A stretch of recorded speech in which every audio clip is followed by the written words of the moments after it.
ফিরে এলাম বিরতির পর। দেখছেন আরো বারো। চোর অপবাদে পরিচারিকার পরিবারের চুল কেটে শাস্তি, সোশ্যাল মিডিয়ায় ভাইরাল সেই ভিডিও। হাওড়ার ডোমজুরের ঘটনায় চাঞ্চল্য। পরিবারকে ডোমজুর থানায় নিয়ে যাওয়া হয়েছে বলে জানা যাচ্ছে। অর্থাৎ পরিবারের যে এই কাজ করেছে সেই গোটা পরিবারকে কিন্তু এই মুহূর্তে নিয়ে যাওয়া হয়েছে ডোমজুর থানায়, এমনটাই জানা যাচ্ছে। গ্রেপ্তার করা হয়েছে এই ঘটনায় একজনকে। একদমই সুদীপ্ত, হাওড়া ডোমজুরের এই ঘটনায় চাঞ্চল্য। যেই ছবি আপনারা দেখতে পাচ্ছেন, যদিও সেই ভিডিওর সত্যতা যাচাই করেনি কলকাতা টিভি, এবং পুরো পরিবারের চুল কেটে শাস্তি দেওয়া হয়েছে। ভাইরাল হয়েছে সেই ভিডিও ইতিমধ্যেই। চোর অপবাদে পরিচারিকার পরিবারের চুল কেটে শাস্তি দেওয়া হয়েছে, সোশ্যাল মিডিয়ায় ভাইরাল সেই ভিডিও। আরো বিস্তারিত জানবো, আমাদের সঙ্গে রয়েছেন আমাদের প্রতিনিধি জগন্নাথ সামন্ত। জগন্নাথ, ঠিক কি ঘটনা ঘটেছে? দেখো, যে ঘটনাটা জানতে পারছি, গত রবিবারে একটা চুরির বদনাম দেয় পরিবারকে, এবং যে পরিচালিকা কাজ করে সেই পরিচালিকার বিরুদ্ধে চুরির অভিযোগ ওঠে এবং তাকে আটকে রাখা হয় রোববারে। তারপরে পরিবারকে খবর দেওয়া হয়। পরিবারকে খবর দিলে ঘটনাটা প্রথম ঘটে মালিকের বাড়ি হচ্ছে ডোমজুর থানার অন্তর্গত বাড়ি, সেইখানে ডোমজুরে ডাকা হয় পরিবারের সবাইকে, মাকে, বাবাকে, এবং যে পরিচারিকা কাজ করতো তাকেও আটকে রেখে দিয়ে ওখানে জিজ্ঞেস করা হয়। তারপরে জিজ্ঞেস করার পর কোনো কিছু না পাওয়া যায়, তাদের ওপর বাড়িতে গিয়ে তল্লাশি করা হয়। বাড়িতে তল্লাশি করে কোনো টাকাপত্র উদ্ধার হয়নি। তারপরে দেখা যায় 6 থেকে 7 জন, আরো বেশি জন নিয়ে এসে এই পরিবারের সকলকে, মা, বাবা, ভাই এবং পরিচালকের চুল কাটা হয়। একেবারে তালিবানি শাসন যেটা আমরা দেখতে পাই, সেই জগদীশপুর মাকালতলা সেই ঘটনা ঘটলো। চুল কেটে একবারে শাস্তি দেওয়া হয় এবং পরিবার আতঙ্কিত হয়ে পড়ে। পরিবারকে ঘর ছাড়া করে দেওয়া হয়। একবারে 3 দিন ধরে পরিবারের পক্ষ থেকে কিছু বলা হয়েছে বা পরিচারিকার পক্ষ থেকে?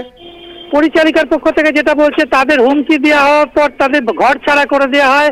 তারা এতদিন জগদীশপুর মাকালতলায় ছিল, তবে মিডিয়ার খবর হবার পরেই তারপরে পুলিশ নড়ে চড়ে বসে। প্রথমে জগদীশপুর থানা ফাঁড়ির পুলিশ যায়, ঘটনায় গিয়ে জিজ্ঞাসাবাদ করে, তাদের উদ্ধার করে রিলুয়া থানায় নিয়ে আসা হয়। যেহেতু ডোমজুর অঞ্চলের ঘটনা, পরিবার মালিক এবং তারা ডোমজুরে থাকে, তাই জন্য ডোমজুরে এই মুহূর্তে পরিবার গেছে। পরিবার গিয়ে তাদের যে ঘটনা ঘটেছে রবিবার দিনে সেই ঘটনা পুরো দিচ্ছে, কিন্তু তারা কোনোভাবেই টাকা চুরির সঙ্গে যুক্ত নয়।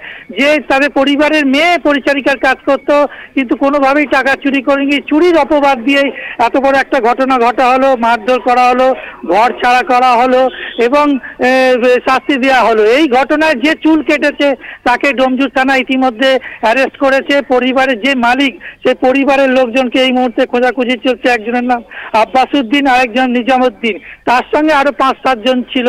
সেই মালিক পক্ষকে এখনো ধরা যায়নি, কিন্তু যে চুলটি কেটেছে তাকে এই মুহূর্তে পুলিশ গ্রেপ্তার করেছে। পুরো ঘটনাটাই পরিবার একটু লিখিতভাবে ডোমজুর থানায় অভিযোগ দায়ের করছে। বেশ, অনেক ধন্যবাদ জগন্নাথ তোমাকে। আমাদের সঙ্গে ছিলেন আমাদের প্রতিনিধি জগন্নাথ সামন্ত। আপনাদের জানিয়ে রাখি, ডোমজুরের ঘটনা, এখানে একটি চাঞ্চল্যকর ঘটনা তৈরি হয়েছে ইতিমধ্যেই। কারণ যে পরিচারিকা একটি বাড়িতে কাজ করতেন, সেই বাড়ির মালিক তারা অভিযোগ করেছেন যে পরিচারিকা চুরি করেছেন, এবং তার এই অপবাদ দেওয়ার পরেই পরিচারিকা সহ পরিচারিকার পরিবারকে ডেকে পাঠানো হয়, তাদের চুল কেটে দেওয়া হয়। আর এই মুহূর্তে যে চুল কেটেছে তাকে গ্রেপ্তার করেছে ডোমজুর থানার পুলিশ।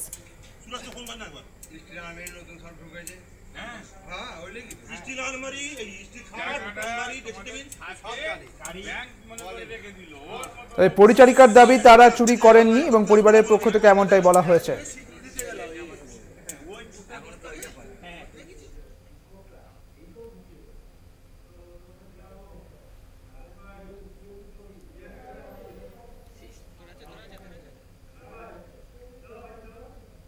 সন্দেহ হচ্ছে চুরি করেছে। আচ্ছা, আপনারা তারপরে আমাদের ডাকা হলো বলতে আমাদের বাড়িতে এসেছিল সব দল বেঁধে বলতে যে এরম তারা 24 ঘন্টার মধ্যে আপনার মেয়েকে হাজির করো, আর নাহলে আমাদের যা ক্ষতি করেছে সেইগুলো দাও, নাহলে তোমাদের ঘর ছাড়া হতে হবে।